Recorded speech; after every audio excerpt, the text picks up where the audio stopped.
हा विद्यार्थी तुमच्या समोर येत आहे, तो आपलं मनोगत व्यक्त करणार आहे.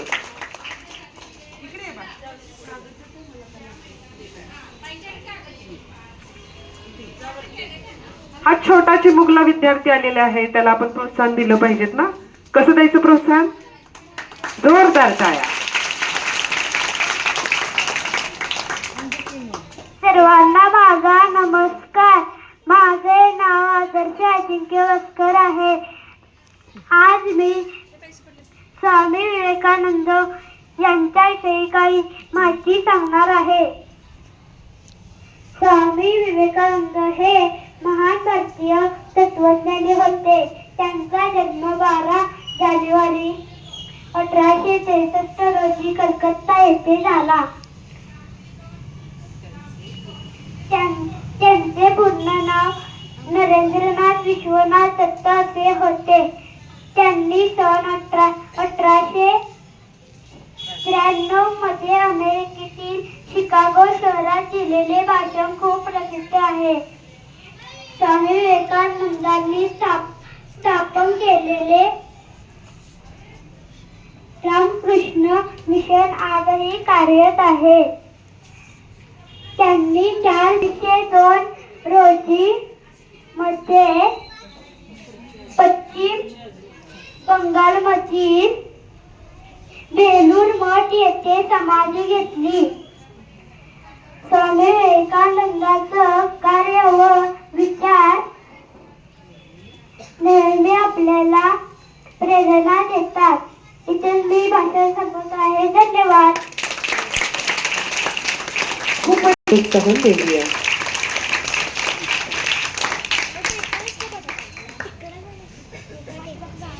नमस्कार, माझे नाव स्नेहल सतीश खेतर. मी इयत्ता 3च्या वर्गात शिकते. आदरणीय गुरुजन वर्ग व माझ्या इतर बाल मित्र मैत्रिणींनो, तुम्हा सर्वांनाही माझा नमस्कार. आज आहे 12 जानेवारी. आज स्वामी विवेकानंद यांची जयंती आहे. म्हणूनच आज आपण सर्व इथे उपस्थित आहोत.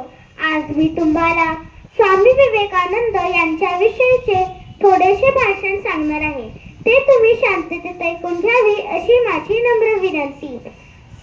उठा, जागे व्हा. आम्ही जोपर्यंत ध्येय प्राप्त होत नाही तोपर्यंत थांबू नका, असा जगाला मूलमंत्र देणारा प्रभावी व्यक्तित्व म्हणजे स्वामी विवेकानंद.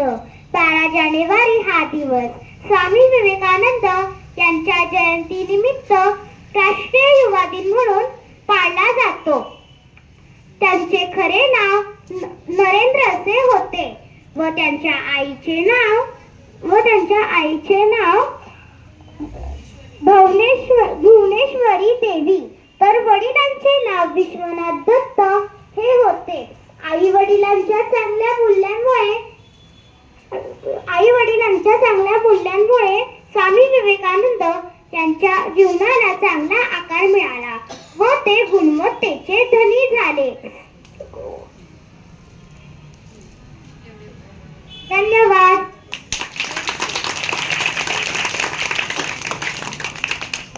इयत्ता 3 मधील ऋतुजा पोतदार राजमाता जिजाऊंच्या विषयी आपलं मत व्यक्त करणार आहे.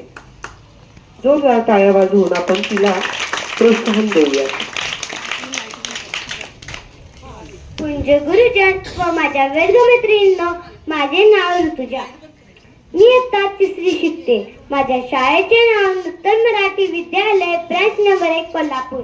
आज मी तुम्हाला राजमाता जिजाऊ यांच्या विषयी 4 शब्द सांगणार आहे.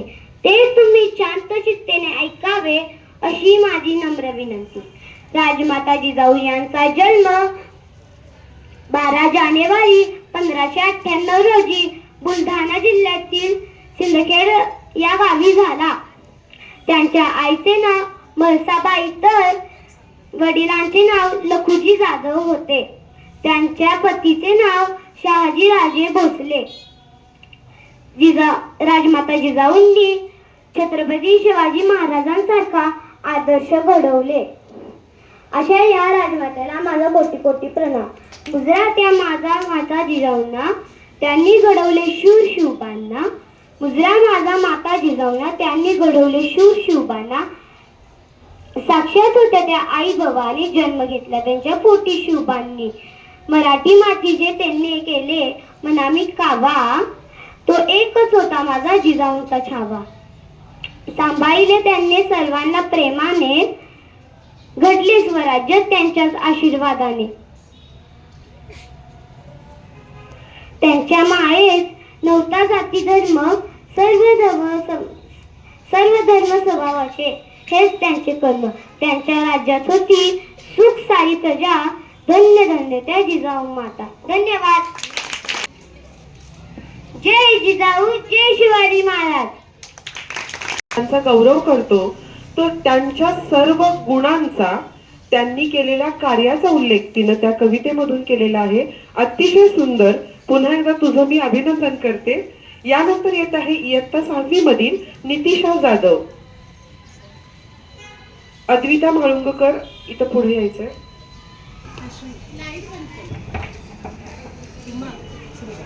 नमस्कार, माझे नाव नितिशा नवदीप जाधव. मी आज तुम्हाला स्वामी विवेकानंद यांच्या जीवनातील एक सत्य कथा सांगणार आहे. ती तुम्ही शांतपणे ऐकून घ्यावी ही माझी नम्र विनंती. एकदा स्वामी विवेकानंद आपल्या आश्रमात त्यांच्या कुत्र्याला फिरवत होते. तेव्हा तिकडून एक तरुण आला. तो चेहऱ्यावरूनच खूप निराश दुःखी झाला होता. स्वामी विवेकानंदांना त्याची समस्या कळून चुकली. तो आला आणि स्वामी विवेकानंदांना म्हणाला की स्वामीजी मी उच्च शिक्षित आहे, पण मला हवे तसे यश काय मिळत नाही. मी खूप प्रयत्न करतो, पण मी कायम हतबल होतो. तर मी काय करू? या प्रश्नाचे उत्तर स्वामीजींनी सांगितले की स्वामीजी म्हणाले की तू माझे एक काम करशील का? तू माझ्या या कुत्र्याला फिरवून आणशील का? मग मी तुला या प्रश्नाचे उत्तर दे. त्या तरुणाने त्या कुत्र्याला फिरवले. बराच वेळ झाला. तो आला आणि मग स्वामीजी म्हणाले, स्वामीजींनी पाहिलं की तो तरुण अजिबात थकलेला नव्हता, पण त्यांचा कुत्रा मात्र खूप मोठमोठ्या धापा टाकत होता. स्वामीजींनी विचारले, असे का? माझा कुत्रा किती थकलाय, पण तू अजिबातच नाही. तर त्या तरुणाने उत्तर दिले की स्वामीजी, मी निवांत रस्त्याने चालत होतो, पण तुमचा हा कुत्रा गल्ली बोळातून इतर कुत्र्यांच्या मागे धावत होता, म्हणून हा खूप थकला. स्वामीजी म्हणाले, अरे हेच तर तुझे उत्तर. तू सुद्धा असंच करतोस. तू सुद्धा तुझ्या ध्येयावर एकाग्र राहत नाहीस. तू सुद्धा दुसऱ्यांचे अनुकरण करतोस, म्हणून तुला धाप लागते. असे करू नकोस. एकाग्र राहा. आपले ध्येय, तुझे सत्य, सातत्य, चिकाटी आणि एकाग्र ही त्रिसूत्रीच आहे तुझ्या यशाची खरी गुरुकिल्ली. यावरून आपल्या सर्वांना हे कळालेच असेल की सातत्य, एकाग्रता आणि चिकाटी ही त्रिसूत्री आपल्या यशाची खरी गुरुकिल्ली आहे. धन्यवाद. जीवनात यशस्वी व्हायचं असेल तर तुम्ही एकाग्रतेला किती महत्व दिलं पाहिजे हे त्या गोष्टीतून तिनं सांगितलेलं आहे. विद्यार्थी दशेसाठी एकाग्रता अतिशय महत्वाची आहे. यानंतर येत आहे अद्विता म्हाळुंगकर इयत्ता 7वी. माझे नाव अद्विता युवराज म्हाळुंकर. मी आज तुम्हाला जिजाऊंविषयी थोडी माहिती सांगणार आहे. ती तुम्ही शांत चित्ताने ऐकावी अशी माझी नम्र विनंती. जिजामाता या छत्रपती शिवाजी महाराजांच्या आई होत्या. त्यांचे पूर्ण नाव जिजाबाई शहाजीराजे भोसले असे होते. त्यांचा जन्म 12 जानेवारी 1598 रोजी महाराष्ट्र येथील बुलढाणा जिल्ह्यात झाला. त्यांनी शिवरायांना स्वराज्याची शिकवण दिली. त्यांनी शिवरायांना धैर्य, शौर्य, परोपकार, निर्भयता व आत्मविश्वासाचे धडे दिले. त्यांनी आई व वडील अशी दोन्ही कर्तव्ये पार पाडली.